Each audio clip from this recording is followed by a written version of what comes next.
ஒளிபரப்ப உதவுபவர்கள்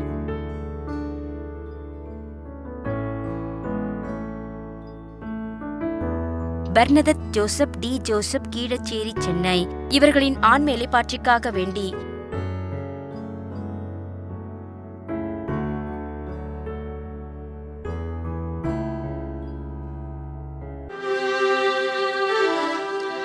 தந்தை மகன் தூயாவியாரின் பெயராலே ஆமென். நம் ஆண்டவராகிய இயேசு கிறிஸ்துவின் அருளும் கடவுளின் அன்பும் தூயாவியாரின் நட்புறவும் உங்கள் அனைவரோடும் இருப்பதாக. உமான்மாவோடும் இருப்பதாக. இயேசுவில் மிகவும் பிரியமான சகோதர சகோதரிகளே, இன்று தாயாம் திரு அவை புனித கொலாஸ்டிகா உடைய கன்னியினுடைய நினைவை கொண்டாடுகிறது. கிபி 480 இத்தாலியிலே பிறந்த இப்புனிதையானவர் இவரோடு உடன் பிறந்த சகோதரர் பெனடிக்ட் ஆசீர்வாதப்பர் என்று அழைக்கப்படுவார். இருவரும் இரட்டை குழந்தைகளாக பிறந்தார்கள். இவர் மோண்டோ என்ற காசினோ என்ற இடத்திலே ஒரு துறவற சபையை ஆரம்பித்து அந்த துறவற சபைக்கு மிகவும் இவர்கள் இருவரும் முக்கியமான ஒரு அடித்தளமிட்டவர்களாக இருக்கிறார்கள். இவர்கள் ஒருவருக்கொருவர் அடிக்கடி சந்திப்பது வழக்கம். தன்னுடைய சகோதரனை இன்றைய புனிதையானவர் அடிக்கடி பேசி சபை வளர்ச்சிக்காகவும் ஆன்மீக வளர்ச்சிக்காகவும் இவர்களோடு உரையாடுவது வழக்கமாக இருந்தது. தான் இறக்கப் போகிறேன் என்று உணர்ந்த கொலாஸ்டிகா தன்னுடைய சகோதரரோடு சிறிது நேரங்களை செலவழிக்க வேண்டும் என்று விரும்பினார். ஆனால் பெனடிக்ட் அவர்கள் எப்பொழுதெல்லாம் இவரை சந்திக்கிறாரோ அப்பொழுதெல்லாம் ஒரு குறிப்பிட்ட நேரங்கள் மட்டும் தங்க மாட்டார். அந்த துறவற கான்வென்ட் மடத்திலே அவர் பேசுவார். அதன் பிறகு அவருடைய இடத்திற்கு அவர் சென்று விடுவார். இறக்கப் போகிறேன் என்று அவர் உள்ளத்தில் அவர் சிந்திக்கின்ற பொழுது கொஞ்ச நேரம் என்னோடு நீ பேசிவிட்டு செல்லுமாறு அவர் அழைப்பு கொடுக்கிறார். ஆனால் இல்லை, நமக்கு மட்டும் தனி ரூல் கிடையாது, அனைவருக்கும் ஒரே மாதிரியான ஒரு வாழ்க்கையை நாம் காண்பிக்க வேண்டும் என்று சொல்லுகிறார் புனித கொலாஸ்டிகா. இருந்த போதிலும் அவர் இறைவனிடத்தில் ஜெபிக்கின்ற பொழுது அங்கு பெரும் மழை பெய்கிறது, இடியுடன் பெய்கின்ற பொழுது அவர் அங்கு தங்க வேண்டிய ஒரு சூழ்நிலை ஆயிற்று. உடனே அங்கு தங்கி அவரோடு அவர் பேசுகிறார். அவர் கிபி 543 அவர் இறக்கிறார். அவர் இறக்கின்ற பொழுது அவர் தன்னுடைய சகோதரனுக்கு புறா வடிவிலே அவர் விண்ணகத்துக்கு செல்வது போல அவர் ஒரு காட்சியை காண்கிறார். இயேசுவில் மிகவும் பிரியமானவர்களே, இப்படிப்பட்ட ஒரு புனிதை ஏழைகளுக்கு தன்னுடைய அனைத்தையும் கொடுத்தவர். தன்னிடம் உள்ளதை அனைத்தை விற்று ஏழைகளுடைய நலன்களில் அவர் அக்கறை கொண்டவராக இருந்தார். எனவே நாமும் இறைவன் நமக்கு கொடுத்ததை பிறரோடு பகிர்ந்து நாமும் பிறருக்கு ஒரு மகிழ்ச்சியையும் நாமும் பிறருக்கு ஒரு வாழ்வு தரக்கூடியவர்களாக வாழ வர வேண்டி இந்த தெய்வீக திருப்பலியில் நம்மை அர்ப்பணித்து மன்றாடுவோம். சகோதர சகோதரிகளே, தூய மர நிகழ்வுகளை கொண்டாட நம் தகுதி பெறும் பொருட்டு நம் பாவங்கள், குற்றங்கள், பலவீனங்கள், ஊன் இயல்புகள், புற வாழ்க்கைகள் இவற்றிற்காக மனவருந்தி ஆண்டவரிடத்தில் நாம் மன்னிப்பு கேட்போம். உள்ளம் நொறுங்கி வருந்துவோரை நலமாக்க பெற்ற ஆண்டவரே இரக்கமாயிரம். ஆண்டவரே இரக்கமாயிரும். பாவிகளை தேடி வந்த கிறிஸ்துவே இரக்கமாயிரம். இரக்கமாயிரும். எங்களுக்காக இறைவனிடத்திலே பரிந்து பேசுகின்ற ஆண்டவரே இரக்கமாயிரம். ஆண்டவரே இரக்கமாயிரும். எல்லாம் வல்ல இறைவன் நம் மீது இரக்கம் வைத்து நம் பாவங்களை மன்னித்து நம்ம நிலை வாழ்வுக்கு அழைத்து செல்வாராக. ஆமென். மன்றாடுவோமாக. ஆண்டவரே, கன்னியான புனித கொலாஸ்டிகாவின் நினைவை கொண்டாடும் நாங்கள் உம்மை வேண்டுகின்றோம். அவரை பின்பற்றி கலங்கமற்ற அன்புடன் உமக்கு ஊழியம் புரிந்து உமது அன்பின் பயனை பெற்று மகிழ்வோமாக. எங்கள் ஆண்டவராகிய கிறிஸ்து வழியாக உம்மை மன்றாடுகின்றோம். ஆமென். அரசர்கள் முதல் நூலிலிருந்து வாசகம். அதிகாரம் 8. இறை வார்த்தைகள் 22 முதல் 23, 27 முதல் 30 முடிய. அந்நாள்களில் சாலமோன் ஆண்டவரின் பலிப்பீடத்தை நோக்கி நின்று கொண்டு இஸ்ரேல் சபையார் அனைவரும் முன்னிலையில் வானத்திற்கு நேரே தம் கைகளை உயர்த்தி மன்றாடியது. இஸ்ரேலின் கடவுளாகிய ஆண்டவரே, மேலே விண்ணிலும் கீழே மண்ணிலும் உம்மை போன்ற வேறு கடவுள் யாரும் இல்லை. உமது முன்னிலையில் முழு உள்ளத்தோடு உமக்கு கீழ்ப்படிந்து நடக்கும் உம்முடைய அடியாருக்கு உமது உடன்படிக்கையின்படி தவறாது பேரன்பு காட்டி வருகின்றீர்.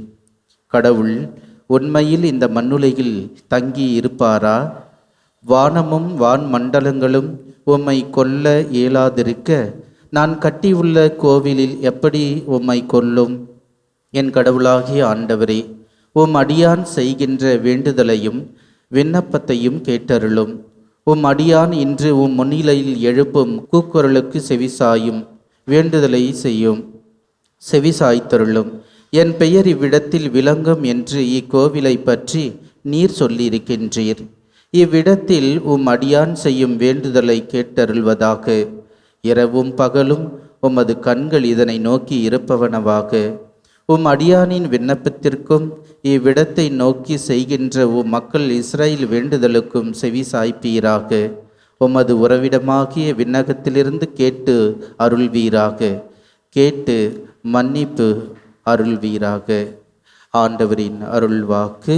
இறைவனுக்கு நன்றி.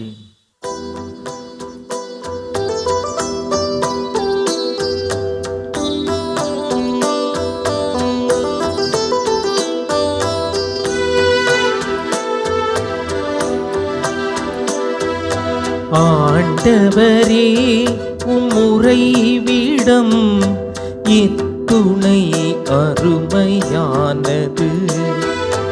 ஆண்டவரே, உம்முறை வீடம் இத்துணை அருமையானது. வேற்றிடங்களில் வாழும் 1000 நாட்களினும் கோவில் முற்றங்களில் தங்கும் ஒரு நாளே மேலானது. பொல்லாரின் கூடாரங்களில் குடியிருப்பதினும் என் கடவுளது இல்லத்தின் வாயிற்காவலனாயிருப்பதே இனிமையானது.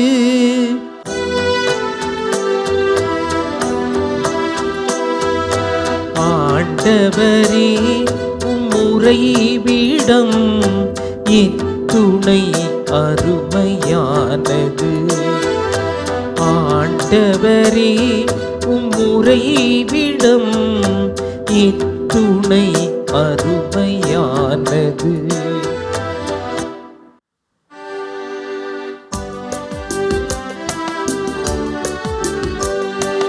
அல்லேலூயா, அல்லேலூயா, அல்லேலூயா,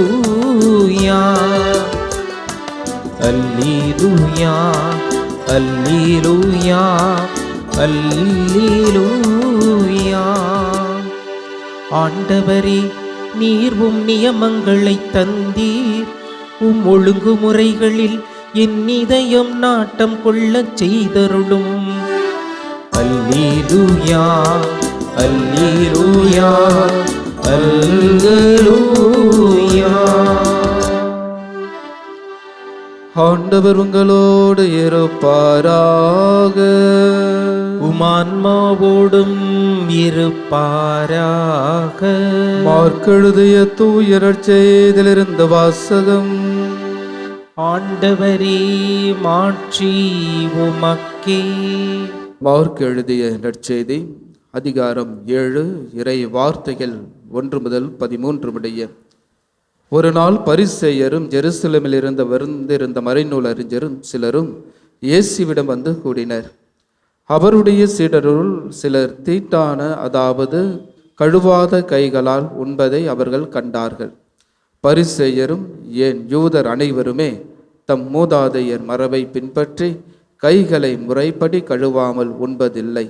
சந்தையிலிருந்து வாங்கியவற்றை கழுவிய பின்னரே உண்பர். அவ்வாறே கிண்ணங்கள், பிராணிகள், செம்புகள் ஆகியவற்றை கழுவுதல் போன்று அவர்கள் கடைபிடிக்க வேண்டிய மரபுகள் இன்னும் பல இருந்தன. ஆகவே பரிசேயரும் மறைநூல் அறிஞரும் அவரை நோக்கி, உம் சீடர் மூதாதையர் மரபுபடி நடவாமல் தீட்டான கைகளால் உணவு அருந்துவது ஏன் என்று கேட்டனர். அதற்கு அவர், வெளிவேடக்காரர்களாகிய உங்களை பற்றி எசையா பொருத்தமாக இறைவாக்கு உரைத்திருக்கிறார். இம்மக்கள் உதட்டினால் என்னை போற்றுகின்றனர், இவர்கள் உள்ளமோ என்னை விட்டு வெகு தொலைவில் இருக்கிறது. மனித கட்டளைகளை கோட்பாடுகளாக கற்பிக்கின்றனர், இவர்கள் என்னை வழிபடுவது வீண் என்று அவர் எழுதியுள்ளார்.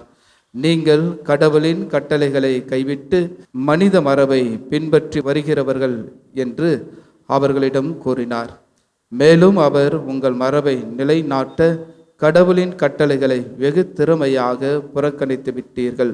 உன் தந்தையும் தாயையும் மதித்து நட என்றும் தந்தையோ தாயையோ சபிப்போர் கொல்லப்பட வேண்டும் என்று மோசே உரைத்திருக்கிறார் அல்லவா? ஆனால் ஒருவர் தம் தாயையோ தந்தையோ பார்த்து, நான் உமக்கு தர கடமைப்பட்டிருக்கிறது கொர்பான் ஆயிற்று, அதாவது கடவுளுக்கு காணிக்கை ஆயிற்று என்றால், அதன் பின் அவர் தம் தாய் தந்தைக்கு எந்த உதவியும் செய்ய நீங்கள் அனுமதிப்பதில்லை. இவ்வாறு நீங்கள் பெற்றுக்கொண்ட மரபின் பொருட்டு கடவுளின் வார்த்தையை பின்பற்றதாக்கி விடுகிறீர்கள். இதுபோல நீங்கள் பலவற்றை செய்கிறீர்கள் என்று அவர்களிடம் கூறினார். ஆண்டவரின் அருள்வாக்கு. கிறிஸ்துவே உமக்கு புகழ். இறையேசுவில் மிகவும் பிரியமான சகோதர சகோதரிகளே, அன்னையினுடைய அன்பு பிள்ளைகளே, இன்றைய இறைவனுடைய வார்த்தையை நாம் கேட்கின்ற பொழுது வெளிவேடமும் உட்புறமும் நாம் எப்படி நம்முடைய வாழ்க்கையிலே வாழ்ந்து கொண்டிருக்கிறோம் என்பதை இந்த பரிசேயர்கள் சதிசேயர்கள் வழியாக இந்த இறைவனுடைய வார்த்தையின் வழியாக நமக்கு தெளிவுபடுத்துகிறது. எனவேதான் ஆண்டவர் இயேசு எவ்வாறு யூதராக இருந்தாலும் அதை எவ்வாறு நமக்கு வெளிப்படுத்துகிறார் என்பதை, நம்மை ஏற்றுக்கொள்கிறார் என்பதை இந்த அவருடைய வாழ்வின் வழியாக அழைக்கப்படுகிறது.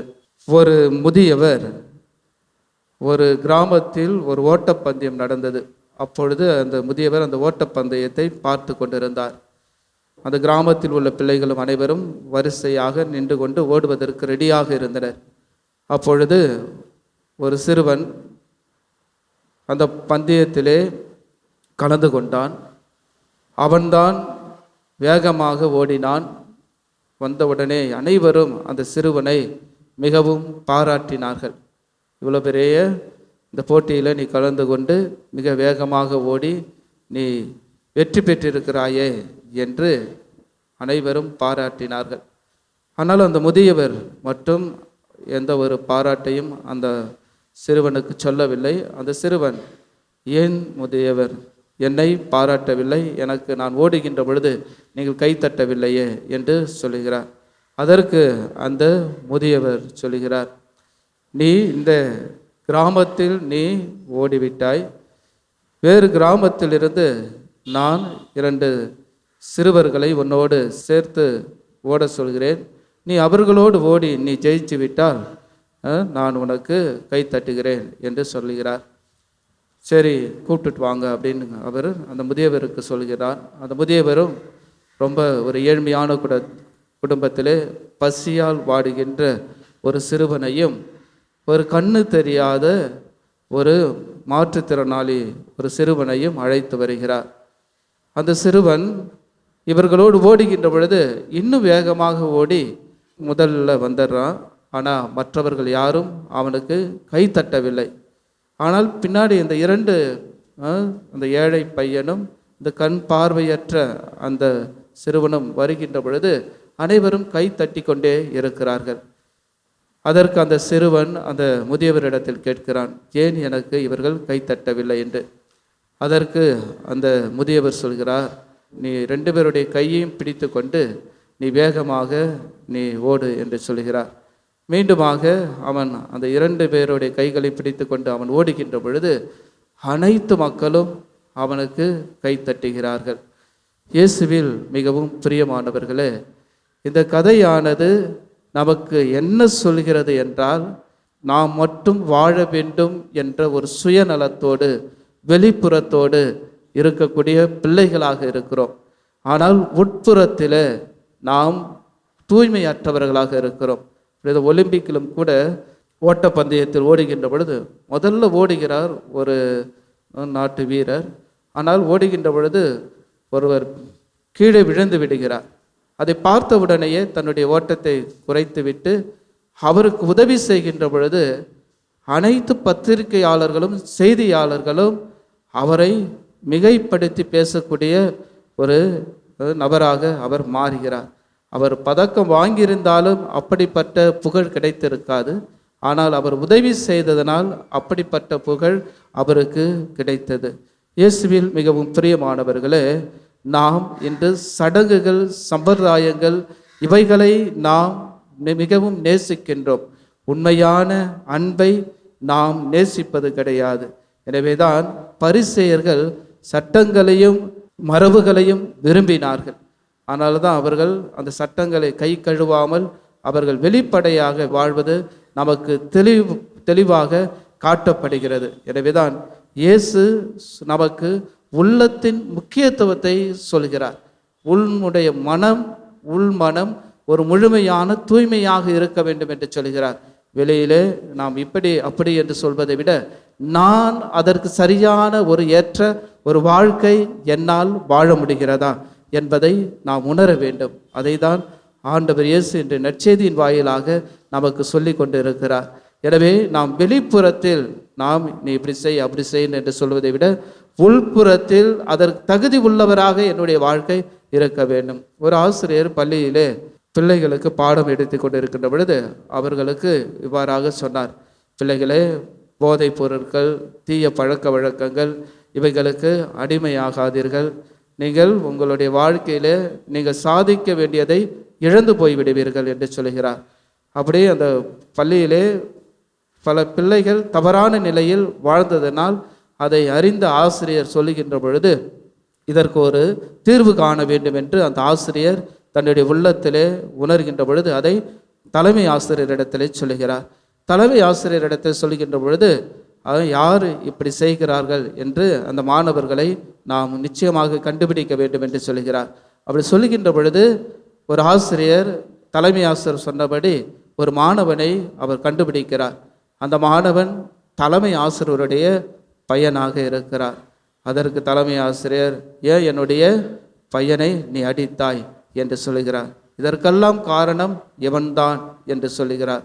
இயேசுவில் மிகவும் பிரியமானவர்களே, இந்த ஒரு நிகழ்வும் வெளிப்புறத்திற்காக தான் சொல்லப்பட்ட ஒரு செய்தியாக இருக்கிறதை தவிர உள்புறத்தில் தூய்மையாக இருக்கக்கூடிய ஒரு செயலாக இல்லை. தலைமை ஆசிரியர் என்னுடைய பையனாக இருந்தாலும் பரவாயில்லை, கண்டி அவனை திருத்து என்று சொல்லவில்லை. ஏன் அடித்தாய் என்று கேட்கக்கூடிய ஒரு மனநிலையை பார்க்கிறோம். அதனால் நாமும் ஆண்டவருடைய உண்மையான தூய்மை உள்ளம் கொண்ட பிள்ளைகளாக நம்முடைய வாழ்க்கை இருக்க வேண்டும். அதை தான் ஆண்டவர் இயேசு நமக்கு சொல்கிறார். தந்தை கற்றுக் கொடுத்த பாடம், ஒரு மேசையில் ஒரு புனித இடம். உங்கள் தந்தை கற்றுக் கொடுத்த பாடங்கள் மிகவும் ஆழமானவை. உணவை ஒரு கடமையாக பார்க்காமல் அதை இறைவனின் அருள் என்று அவர் கருதிய போது அது மிகச் சிறப்பாக இருக்கிறது. கடவுளுக்கு நாம் மரியாதை கொடுக்கக்கூடியவர்களாக, நாம் மண்டியிட்டு ஜெபிக்கக்கூடியவர்களாக நாம் இருக்க வேண்டும். பகிர்வு என்பது தாமதமாக வருகின்றவர்களுக்கு எதையும் நாம் கொடுக்காமல் அல்ல, அவர்களுக்கு வைத்து நாம் ஒரு பகிர்வை கொடுக்க வேண்டும். இரக்கம் என்பது உலகில் பசியோடு இருப்பவர்களை நினைத்து உணவை வீணாக்காமல் அவர்களுக்கு பகிர்ந்து கொடுப்பது. இது வெறும் கை கழுவும் பழக்கம் அல்ல, இது மனதை கழுவும் ஆன்மீக பயிற்சி. இதயம் இறைவனின் இல்லம், கடவுள் தங்குவதற்கு மிகவும் விரும்பும் இடம் கல்லால் ஆன கோவில் அல்ல, மாறாக நம்முடைய இதயம். நற்கருணை வழியாகவும் தூய ஆவியின் வழியாகவும் நாம் இறைவனை நமக்குள் தாங்குகிறோம். எனவே நம் இதயம் தாழ்மையும் அன்பும் மற்றும் இரக்கத்தால் நிறைந்திருக்க வேண்டும். எனவே இன்றைய சிந்தனைக்கு நாம் வெளிப்புற வழிபாடுகளில் காட்டும் ஆர்வத்தை விட உள்மன தூய்மைகளில் நாம் காட்ட வேண்டும். அதுதான் இறைவன் என்ற இறைவனுடைய வார்த்தை நமக்கு எடுத்துரைக்கிறது. எனவே ஜெபிப்பது, என்னை பார்க்க வேண்டும் என்று ஜெபிப்பது ஜெபம் கிடையாது. அந்த பரிசேயன், ஆயக்காரன் அவர்கள் வெளிப்புறத்தில் பரிசேயன் காண்பிப்பதையும், ஆயக்காரன் தன்னுடைய உள்மனதிலிருந்து அவனுடைய வாழ்வை புனிதமாக்குவதையும் நாம் பார்க்கிறோம். அதுபோல நாம் உள்மனதில் நாம் இறைவனை ஏற்றுக்கொண்டு நாம் இறைவனுடைய பிள்ளைகளாக தூய்மையான மனநிலை கொண்டவர்களாக இந்த ஜெபிக்க வழிபட இந்த தெய்வீக திருப்பலியிலே நம்மை அர்ப்பணித்து மன்றாடுவோம். ஆமென்.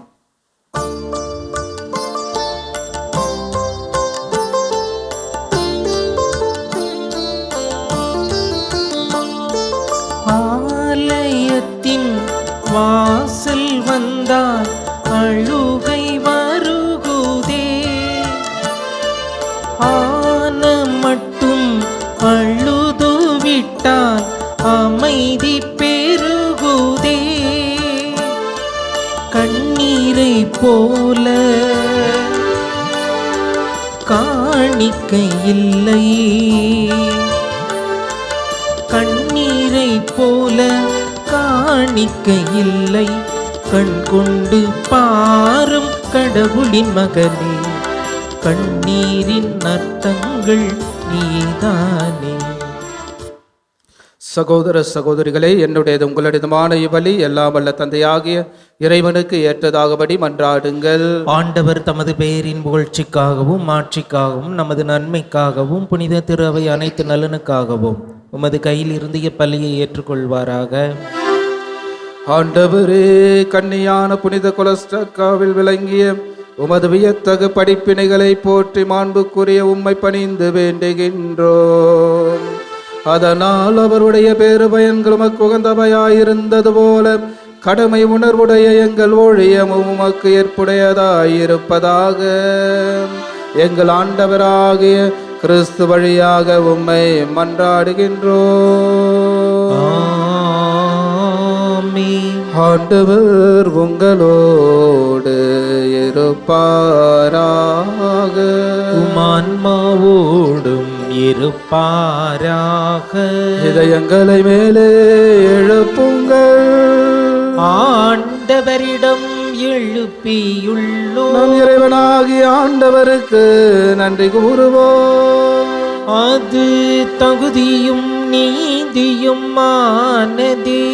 ஆண்டவரே, தூயவரான தந்தையே, என்றுமுள்ள எல்லாம் வல்ல இறைவா, என்னாலும் எவ்விடத்திலும் நாங்கள் உமக்கு நன்றி செலுத்துவது மெய்யாகவே தகுதியும் நீதியும் ஆகும், எங்கள் கடமையும் மீட்புக்குரிய செயலும் ஆகும். ஏனெனில் விண்ணரசுக்காக கிறிஸ்துவு தங்களை அர்ப்பணித்த புனித கொலஸ்ட்ராக்கா உமது வியத்தகு பராமரிப்பை கொண்டாடுவதும் உமை போற்றி புகழ்வதும் தகுமே. உமது இந்த பராமரிப்பினால் நீர் மனிதரை தொடக்கத்திலிருந்து புனித நிலைக்கு மீண்டும் அழைத்து செல்கின்றீர். புத்துலகில் கிடைக்க இருக்கும் அருள் கொடைகளை இவ்வுலகிலேயே பெற்று அனுபவிக்க அவர்களை வழிநடத்துகின்றீர்.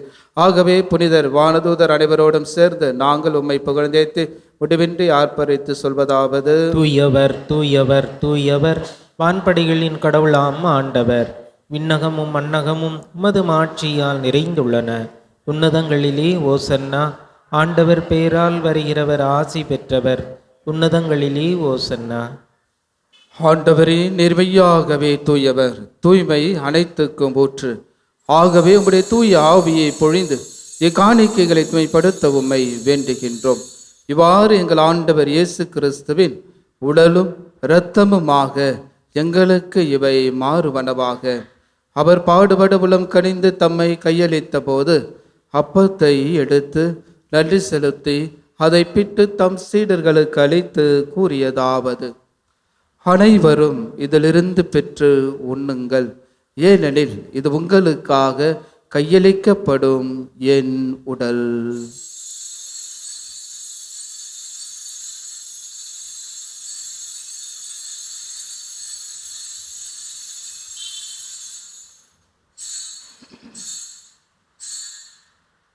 அவனமே இரவு விருந்தை அருந்திய பின் கிண்ணத்தையும் எடுத்து மீண்டும் உமக்கு நன்றி கூறி தம் சீடர்களுக்கு அளித்து அவர் கூறியதாவது: அனைவரும் இதிலிருந்து பெற்று பருகுங்கள், ஏனெனில் இது புதிய நிலையான உடன்படிக்கைக்குரிய என் இரத்தத்தின் கிண்ணம். இது பாவ மன்னிப்புக்கென்று உங்களுக்காகவும் பலருக்காகவும் சிந்தப்படும். இதை என் நினைவாக செய்யுங்கள்.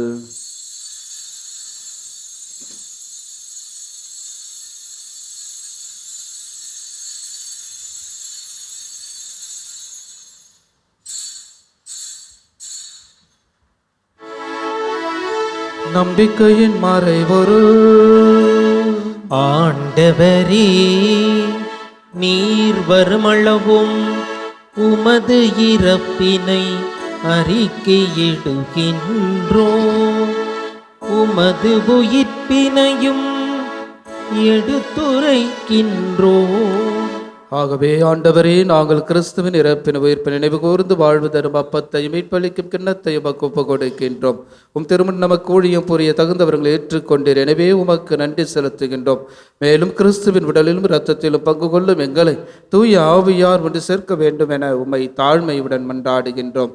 ஆண்டவரே, உலகெங்கும் பரவேறுக்கும் அது திரு அவையை நினைவு கூர்ந்தருளும். எங்கள் திரு தந்தை லியோ, எங்கள் ஆயர் மேதகு ஜார்ஜ் ஆண்டகை, எல்லா திருநிலையினராக அனைவரோடு அது திரு அவை அன்பில் நிறைவு பெறச் செய்தருளும். ஆண்டவரே, தெய்வீக திருப்பலியிலே நாங்கள் ஒப்பு கொடுத்து ஜெபிக்கின்ற அனைத்து கருத்துக்களையும் மன்றாட்டுகளையும் விண்ணப்பங்களையும் உமது நாமத்தினால் கூடி ஜெபித்துக் கொண்டிருக்கின்ற பிள்ளைகளையும் குடும்பங்களையும் நிறைவாக ஆசீர்வதித்தருளும். மேலும் உயிர்த்தெழும் இது நோக்கணத்தை கொள்ளும் எங்கள் சகோதர சகோதரிகளையும் தெய்வீக திருப்பலியில் ஒப்புக்கொடு ஜெபிக்கின்ற ஆன்மாக்கள், நம்முடைய குடும்பங்களில் இருந்து போன அனைத்து ஆன்மாக்கள், யாரும் இணையாத ஆத்துமாக்கள், உத்திரகிரஸ்தலத்தில் இருக்கிற ஆத்துமக்களுக்காகவும் நாம் சிறப்பாக ஜெபிப்போம். இறந்தோர் அனைவரையும் இரக்கத்துடன் நினைவு கூர்ந்து உமது திருமுக ஒளியினுள் ஏற்றருளும். எங்கள் அனைவர் மீதும் இரக்கமாயிரும். கடவுளின் கன்னித்தாயான புனித மரியா, அவருடைய கணவரான புனித யோசேப்பு, புனித திருத்தூதர்கள், இவ்வுலகில் உமக்கு உகந்தவராய் இருந்தோர் ஆகிய புனிதர் அனைவருடனும் நாங்கள் நிலை வாழ்வில் பங்கு கொள்ளும் தகுதி பெறும் பொருட்டு உம் திருமகன் இயேசு கிறிஸ்து வழியாக உம்மை புகழ்ந்தேத்த வரமருள உம்மை மன்றாடுகின்றோம். இவர் வழியாக இவரோடு இவரில் எல்லா வல்ல இறைவனாகிய தந்தையே, தூய ஆவியாரின் ஒன்றிப்பில் எல்லா புகழும் மாட்சியும் என்றென்றும் உமக்கு உரியதே. ஆமென், ஆமென், ஆமென். மீட்பரின் கட்டளையால் கற்பிக்கப்பட்டு இறை படிப்பினையால் பயிற்சி பெற்ற நாம் துணிந்து சொல்லுவோம்: விண்ணுலகில் இருக்கின்ற எங்கள் தந்தையே, உமது பெயர் தூயது என போற்ற பெறுக. உமது ஆட்சி வருக. உமது திருவுளம் விண்ணுலகில் நிறைவேறுவது போல மண்ணுலகிலும் நிறைவேறுக. எங்கள் அன்றாட உணவை இன்று எங்களுக்கு தாரும். எங்களுக்கு எதிராக குற்றம் செய்வோரை நாங்கள் மன்னிப்பது போல எங்கள் குற்றங்களை மன்னியும். எங்களை சோதனைக்கு உட்படுத்தாதேயும், தீமையிலிருந்து எங்களை விடுவித்தருளும். ஆண்டவரே, தீமை அனைத்திலுமிருந்து எங்களை விடுவித்து எங்கள் வாழ்நாளில் அமைதியை கண்டிப்பனர்ல உம்மை மன்றாடுகின்றோம். உமது இரக்கத்தின் உதவியால் நாங்கள் பாவத்திலிருந்து எப்பொழுதும் விடுதலை பெற்று யாதொரு கலக்கமுமின்றி நலமாய் இருப்போமாக. நாங்கள் எதிர்நோக்கி இருக்கும் பேரின்பத்துக்காகவும் எம் மீட்பராகிய இயேசு கிறிஸ்துவின் வருகைக்காகவும் காத்திருக்கின்றோம். ஏனெனில் ஆட்சியும் வல்லமையும் ஆட்சியும் என்றென்றும் உமதே. நம்முடைய குடும்பத்தின் அமைதிக்காகவும் நாட்டின் அமைதிக்காகவும் ஜெபிப்போம். ஆண்டவரே இயேசு கிறிஸ்துவே, அமைதியை உங்களுக்கு விட்டுச் செல்கிறேன், என் அமைதியை உங்களுக்கு அளிக்கிறேன் என் திருத்தூதர்களுக்கு மொழிந்தீரே. எங்கள் பாவங்களை பராமல் உமது திரு அவை நம்பிக்கையை கண்ணோக்கி உமது திருவுளத்துக்கு ஏற்பதற்கு அமைதியும் ஒற்றுமையும் அளித்துள்ள திருவுளம் கொள்வீராக. என்றென்று வாழ்ந்து ஆட்சி செய்கின்றவர் நீரே. ஆமென். ஆண்டவருடைய அமைதி உங்கள் அனைவரோடும் என்றும் இருப்பதாக. ஆன்மாவோடும் இருப்பதாக. ஆண்டவர் இயேசு தருகின்ற அமைதியை ஒருவரோடு ஒருவர் மகிழ்ச்சியோடு பகிர்ந்து கொள்வோம். சமாதானம். உலகின் பாவங்களை போக்கும் இறைவனின் செம்மறியே, எங்கள் மேல் இரக்கமாயிரும். உலகின் பாவங்களை போக்கும் இறைவனின் செம்மறியே, எங்கள் மேல் இரக்கமாயிரும். உலகின் பாவங்களை போக்கும் இறைவனின் செம்மறியே, எங்களுக்கு அமைதியை அளித்தருளும். இதோ நம் ஆண்டவர் இயேசு கிறிஸ்து நம்ம எல்லாம் உள்மனதோடு நம் வாழ நமக்கு அழைப்பு கொடுக்கிறார்.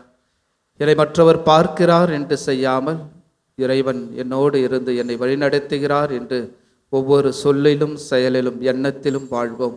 இதோ இறைவனின் செம்மறி, இது உலகின் பாவங்களை போக்குபவர்.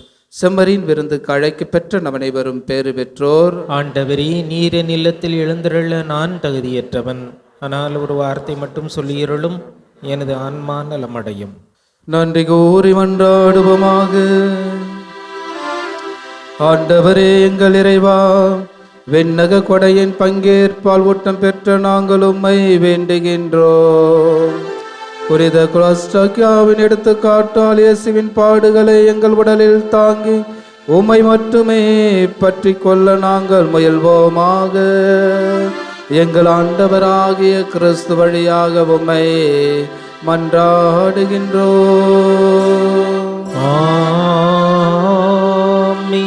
ஆண்டவர் உங்களோடு இருப்பாராக. உம்மான்மாவோடும் இருப்பாராக. எல்லாம் வல்ல இறைவன் தந்தை, மகன், தூயாவியார் உங்கள் அனைவரையும் நிறைவாக ஆசீர்வதிப்பாராக.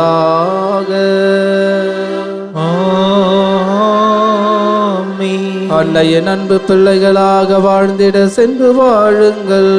திருப்பலி நிறைவு பெற்றது. இறைவனுக்கு நன்றி. திருப்பலி ஒளிபரப்ப உதவியவர்கள்: